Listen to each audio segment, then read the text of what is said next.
Le yinche, c'est le chien à l'envers, en fait. Alors le yinche, c'est l'histoire d'une famille, française, avec des parents qui sont nés en Afrique. En l'occurrence ici, ce sont des parents qui sont nés au Mali, et dont les 3 enfants sont nés en France.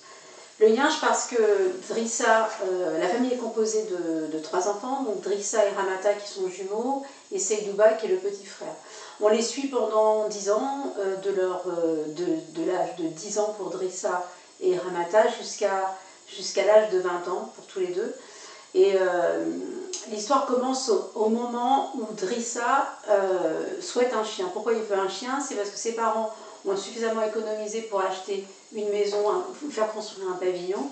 Et en fait, il s'imagine tout de suite avec le pavillon, les 2 voitures, en fait la maison de la publicité, en fait, la maison qu'on voit avec les 2 parents, les 2 enfants, les 2 voitures, le pavillon et puis le chien. Et en fait, le chien représente ce désir de banalité. Et à chaque étape de la vie des 2 jumeaux, on verra comment ils sont à chaque fois empêchés d'accéder à cette banalité qu'ils voient dans la télévision. Donc ça parle évidemment de discrimination, de manière plutôt banale. Et puis en même temps, on sait, puisque la première scène s'ouvre sur une scène, en fait l'ensemble de la pièce est un flashback. À la première scène, on sait que Drissa a disparu, et c'est énoncé par sa sœur qui est inquiète puisqu'elle ne sait pas où il est.